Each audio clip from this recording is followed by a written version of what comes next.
First interview ever. First interview. This is very exciting. It's going to go on my resume reels. So Oh, wow. You're going to be a big deal. I know you are, obviously. Well, I hope you get a job with it. Well, first, one of the questions I wanted to ask you was, a lot of people set up lemonade stands. Your book, you called that. But you started out, I believe, with a pancake breakfast, right? I did. I remember reading I that did. story. Yeah. And I was thinking, what did you have at 10 years old that you think even adult business owners don't have now? It's funny because I'm going to talk about it this evening, and I think at the end of the day, it came down to just being able to recognize an opportunity. I think a lot of people have a hard time spotting opportunities because, sometimes they're their own worst enemy, and they talk themselves out, and I can't do that, I'm not good enough, or I'm not smart enough, and then they never do it, and they have tremendous regret in their lives. And I know you say you should never quit, but sometimes, whether it's financial constraints or personal constraints, whatever it is, do you ever feel like there is a point when you have to say stop? Yeah, of course. I mean, everyone has a breaking point, but I think you got to dig as deep as you can and fight as hard as you can and be as creative as you can to find solutions to the problems. And I think today, a lot of people, they tend to blame everyone else. And the minute their business goes bad or their relationship goes bad or whatever the case may be, it's not just in business, it's all areas of life, they start blaming everyone else and they never truly achieve, I guess, success. It's those who point the finger at themselves who say, well, what can I do differently? How can I improve? How can I get myself out of the situation? Those are the ones who overachieve. And, one of the reasons that you're here tonight is because you believe in business leaders giving back to the community. Benton, Chamber of Commerce is all about that, giving back to the community. Yeah. That helps the community, but how does it help you? How does it change you as a person when you're helping others? Well, I'm an advocate of small business. I'm an advocate of empowering people, and I think when you look at chambers all across the country, that's what they try to do. They try to better their community. They try to grow the community, revitalize Main Street, and that's something that I've always been a champion for. So, when I get to come to chamber events and speak, hopefully I can inspire just one person to go out and say, well, my idea, I'm going to go do it. I'm going to go for it. I'm going to shove off from the pier and I'm going to go out to sea and I'm going to make it work.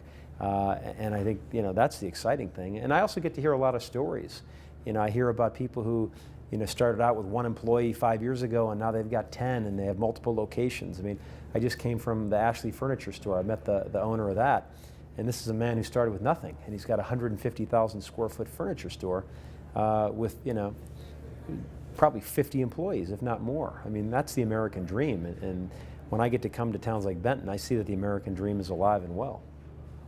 And speaking of coming to Benton, you are probably asked to speak at engagements or events around the world. I know you are. Yeah. So, being so busy, why'd you say yes to Benton?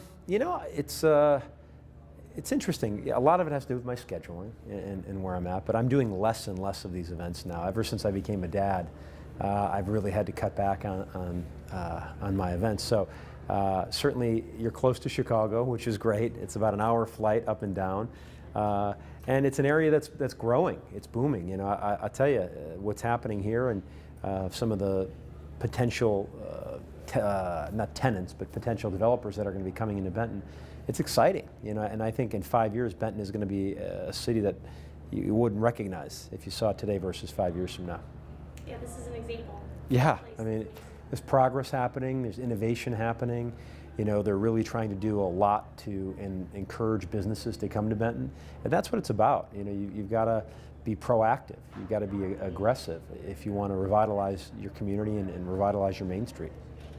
And you mentioned the American dream, and I remember one of your American Now episodes, just a little blip of it, was talking about the 3 steps to creating your own business, which is the American dream. Yep. How did you come up with those? And from experience? Well, I came up. Yeah, obviously, I've had a lot of ups and a lot of downs, and I've had a lot of failures along the way. But I've been very fortunate where I've been able to travel across the country in different parts of the world and meet with entrepreneurs and talk to them and find out what's worked for them and what hasn't worked for them. And I found that it's very similar to what worked for me versus what didn't work. So it really validated kind of my principles. And something that I just finished, I came from New York.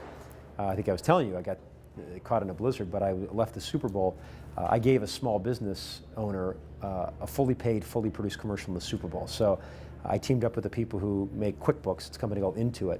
And we found a small business owner, a young lady who has a toy company. And in the Super Bowl during the third quarter, she had a 30-second ad run. And we talk about opportunities and seizing opportunities. Well, this young woman, her life just changed forever. So I've been fortunate that I've been able to do some pretty cool things for the small business owner. And you were talking about working with small business owners and actually hearing their inspirational stories. You're always the one telling inspirational stories. What's the best advice you've ever received? Well, I've been lucky to be around a lot of different entrepreneurs and meet a lot of very successful entrepreneurs. And one thing that I've done is I've done a lot of people watching, and I think you can learn so much good and bad by watching people. And I think a couple things that I've learned is that you have to be creative. You've got to find creative ways to market yourself, market your business, get yourself out there in the community. And it may not be a way that is a traditional way, but that's part of that entrepreneurial spirit, saying, well, what if I tried this? And more importantly, not having the fear to try it. I think a lot of people are so afraid that they stifle their growth. And maybe you can kind of talk about how you first tried promoting yourself, which was with a very inexpensive technique. Yeah. Tell me how you came up with that and how you even, first of all, what was it? Well, my goal was to get on Oprah Winfrey's show. I own a cigar company, and I said, I want to get on Oprah's show. So I started sending these boxes with these Coke bottle glasses and a little note on the bridge of the glasses saying, please take a closer look at my business idea. And I sent them to radio stations, to TV stations all across the country. And I got a radio station in Chicago to put me on the air. And that was it. And my phones rang for days as a result of that. But it was something that was not traditional. It's funny, my grandma always comes full circle in my life. There was a trick shop.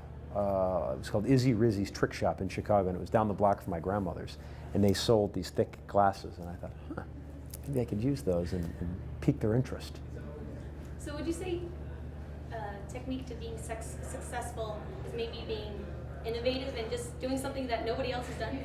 I think in order to be successful, you don't have to be the smartest guy in the room. You just have to be willing to work the hardest. Hard work pays off. And I was never the smartest guy around. I still am not, but I hire people who are smarter than me, or I surround myself around people who are smarter than me, and I work my tail off. And speaking of that, when you were on The Apprentice, yep. Now, I've read what you've done correctly. We know what you did right. Yeah. What did the other people do wrong?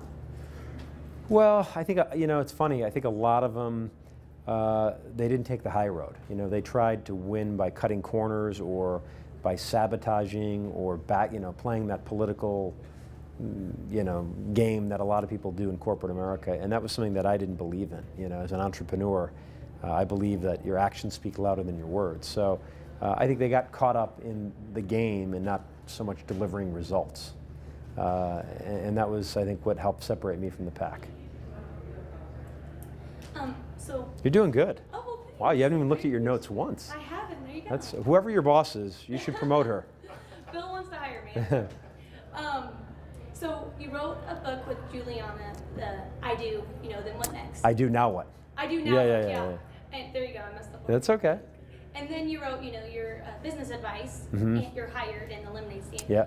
Does the advice in marriage and business overlap? It's funny you say that because it really does, And a lot of my business principles I bring into the marriage. We definitely have an open line of communication. We do something that we call checking in, and that's very important because so many people wait until the problem is just bubbling over and they're breaking at the seams, and it causes a massive fight. But we do a little thing called checking in, and it's where we talk about things that maybe we'd like the other person to do differently, but it's also recognizing good things that they've done. And I think so many times in marriages, you only focus on, you didn't do this for me or you didn't do that for me. And that really sets a bad tone. But when you say, hey, honey, I really liked when you brought me that coffee in bed the other day. It was so sweet of you. Well, I want to do it more then because I know that you appreciated it and you liked it. So, in business, it's the same. You've got to be proactive rather than reactive in business. Because if you're reactive, you're always putting fires out and you never get ahead. What happens if you're starting with small business with partners and you can't do it without them because financial reasons or whatever? Sure. But they're bringing you down and the teamwork just isn't happening. Well, partnerships can be very effective if they're done right. And I think you have to have defined roles. I think everyone has to know their place and know what their role is. And I'll give you an example. My wife and I own the restaurants RPM. We have RPM Italian and RPM Steak, and we have RPM in DC. And RPM stands for the three owners, Rancic, Saltis, and Melman. Three partners, we all know our roles. Everyone has a job to do, we get it done, and we don't let egos get in the way. And you know, it's been a very successful partnership, and you know, we have people who are thrilled. You know, we've had Michelle Obama in our restaurant, and, Lady Gaga, I mean, you name it, Howard Stern. I can go down the list. You were there? Oh, did you have a good time? It was delicious. Okay, yes, good. Was great. But it's a very busy restaurant. One more question. Okay. But anyway, you have to know your role, and you have to have it defined before you start that partnership. And my last question. Make it a good one. I know, make it a good one. Oh no. When did you feel the most defeated, and how did you overcome it? Oh my gosh. You know, I mean, listen. You know, when my dad died, it was really heartbreaking to me. My dad died, and I was in my 20s. He was 66 years old. I mean, that was pretty devastating to me, and it was tough. I was the only boy. I have three older sisters and my mom. So, you know, you grow up real fast when that happens. But I turned that negative situation into a positive, and you know, I used it as fuel to make my life better and make sure my dad was proud of what I was doing. You know, Juliana battled cancer. You know, that was another real tough time in our lives, but we used that as an opportunity to help others, and we showcased it on our show. We said, hey, we're going to use this negative and turn it into a positive, and we encouraged so many women who wouldn't have gone out and get mammograms to go out and get mammograms and take care of themselves. So, you know, we've always tried to use those tough times and make those difficult situations a positive situation. That was great. All right. Well, Well, thanks, guys.